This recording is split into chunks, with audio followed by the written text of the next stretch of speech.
Assalamualaikum warahmatullahi wabarakatuh.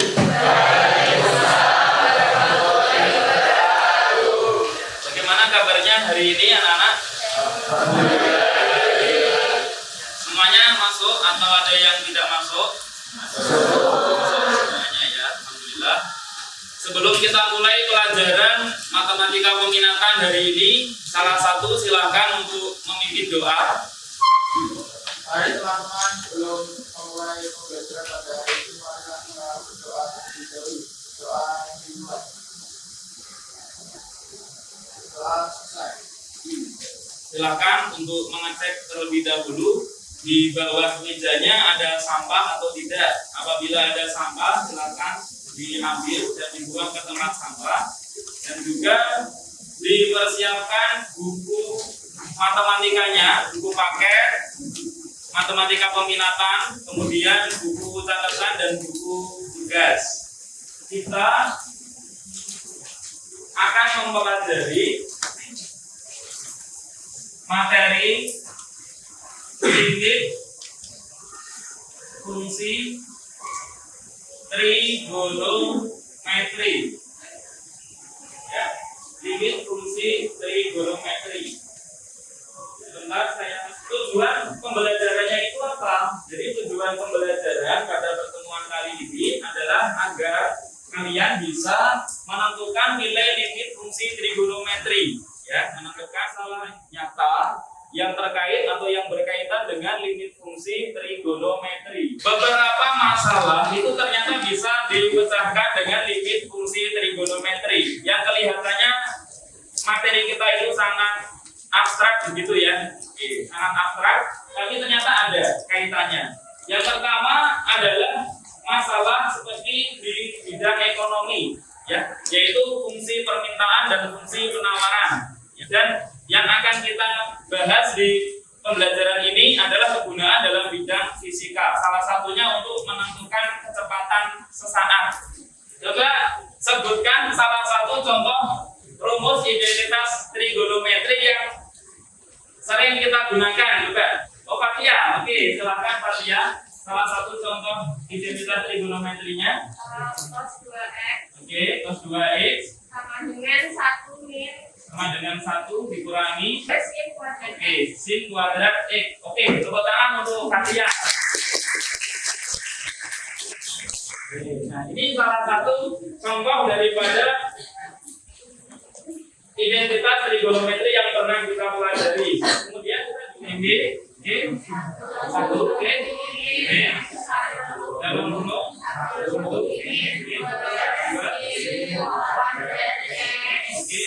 kita mengerti, ya, gambaran umumnya tadi kan sudah kita ingat di masalah yang kemarin. Nah, sekarang nanti ada kegiatan orientasi pada masalah. Jadi saya sediakan masalah dan nanti didiskusikan dan bekerja secara kelompok 4 sampai 5 orang per kelompoknya. Ya, ini ada seorang atlet panahan melepaskan sebuah anak panah yang busurnya itu nanti diarahkan ke papan target. Ya, tentunya kalau papan targetnya mencapai titik yang paling tengah atau paling dalam itu poinnya sangat tinggi.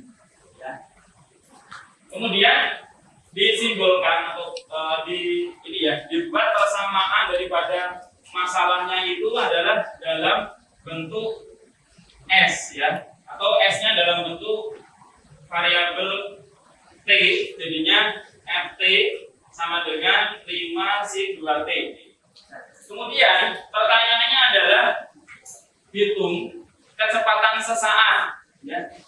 Anak panah itu pada tepat waktu pi/2. Nah, waktu pi/2 itu berapa kecepatannya? Nanti akan kita cari. Itu gunanya juga mungkin bagi atlet itu sangat berguna, ya. Karena apa? Kita bisa, kalau kurang cepat, berarti kita bisa tarikannya itu diperkuat lagi, ya.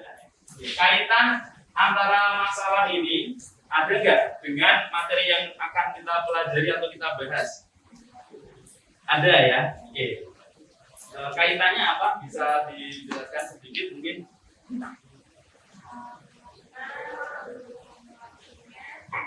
Menghitung waktunya.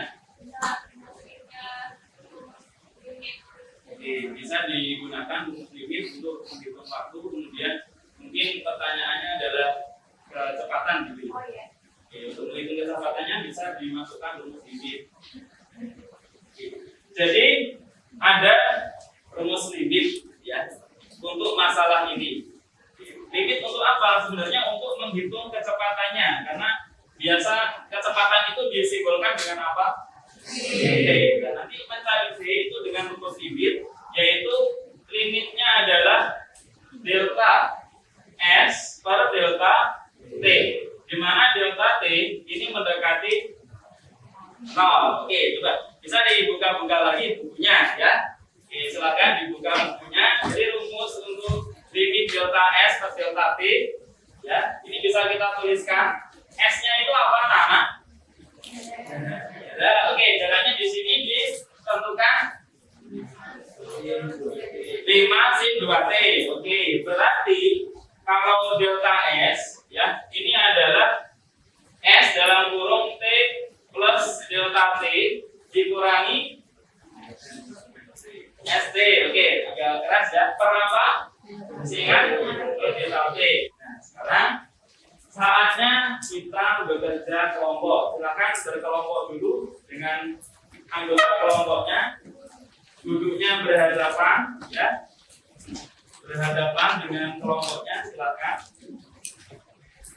Sekarang saya jelaskan ya, sambil saya berikan LKPD-nya. Masing-masing kelompok mendapatkan 1, tidak usah banyak-banyak ya. Sambil saya akan berkeliling, apabila ada pertanyaan bisa ditanyakan.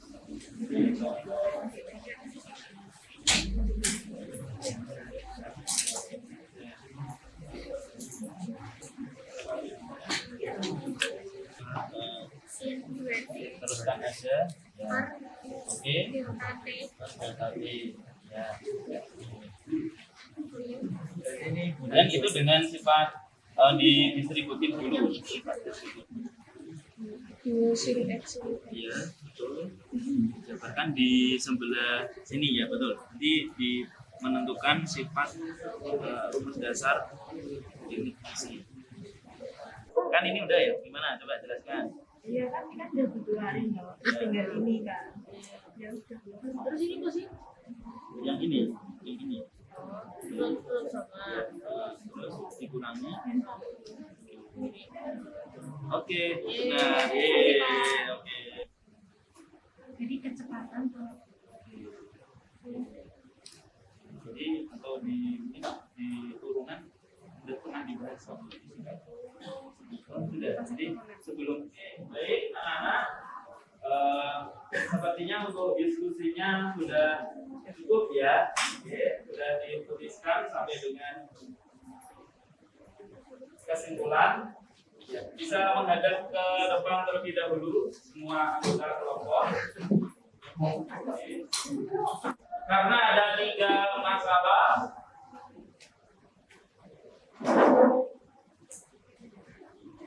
Jadi saya bagi 3 ya. Nanti untuk yang paling kiri kelompok yang maju nomor 1, tengah nomor 2, paling kanan nomor 3.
kecepatan S saat VT.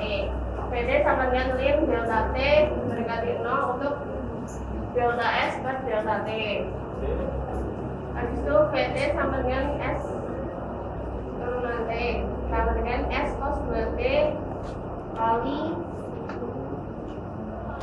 limit 1 min 2 cos 2x dikali sin 5x per x kuadrat dikali sin 3x untuk x mendekati 0. Jadi cos 2x nya ini tinggal diganti jadi 1 min 2 sin kuadrat x. Terus setelah dihitung hasilnya 2 sin kuadrat x dikali sin 5x per x kuadrat sin 3x. Soalnya limit P mendekati 0 akar 1 plus cos 2P min akar 2 per sin kuadrat P. Yang pertama-tama kita hilangkan akarnya dengan dikalikan sekawannya, yaitu akar 1 plus cos 2P plus 2 ada, mohon maaf agak ini ya, dan ini juga bisa melihat ya. Oke, silakan. Mungkin yang pertama dikalikan sekawannya untuk menghilangkan akar yang atas.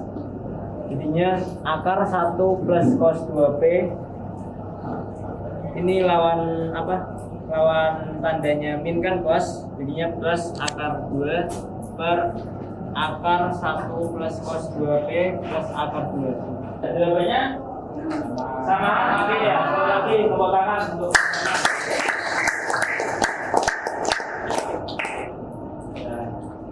terima kasih ya anak-anak sudah bisa mempresentasikan dengan baik ya. Sekarang kita simpulkan dulu pembelajaran untuk hari ini ya. Oke, siapa kelompok yang akan membuat simpulan pada hari ini? Ya, kelompok berapa? 2. Oke. Langsung saja dari sana bisa berdiri dulu. Bapak berdiri dari situ. Oke. Dibacakan kesimpulannya. Bahwa rumus turunan didapatkan dari rumus limit fungsi trigonometri. Yang kedua, bahwa nilai limit fungsi trigonometri dapat diselesaikan dengan rumus identitas trigonometri. Yang ketiga, bahwa nilai limit fungsi trigonometri dapat diselesaikan dengan perkalian sekawan. Oke, ya ada 3 kesimpulan. Berikan tepuk tangan dulu untuk kita mengerjakan soal tulis ya di selembar kertas. Ada 2 masalah di situ, bisa dikerjakan terlebih dahulu. Dengan judul tentunya ya, sebagai bahan apakah kita sudah benar-benar memahami materi yang kita pelajari sekarang ini atau belum. Kejujuran dan juga bekerja mandiri itu karakter yang dibentuk ya selama pembelajaran kita.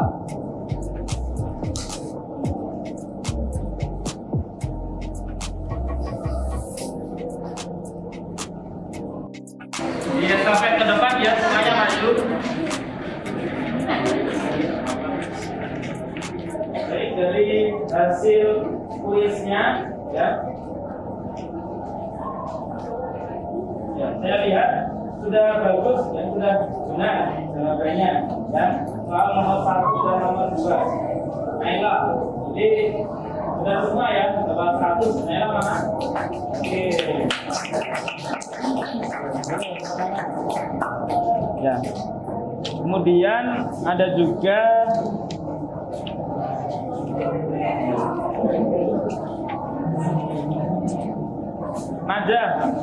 Najah. Oke ya, ini juga benar semua, dapat 100 juga.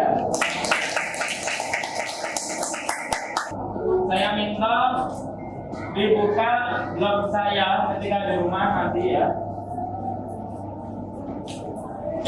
Yang sudah saya tampilkan materi yang kita pelajari hari ini, yaitu limit fungsi trigonometri. Di sini ya, ada materinya. Nanti silakan diunduh beberapa filenya. Untuk video pembelajarannya nanti bisa dibuka di YouTube saya ya. Saya kira tidak ada pertanyaan dan pembelajaran sudah berakhir. Saya akhiri, kurang lebihnya mohon maaf. Assalamualaikum warahmatullahi wabarakatuh. Waalaikumsalam.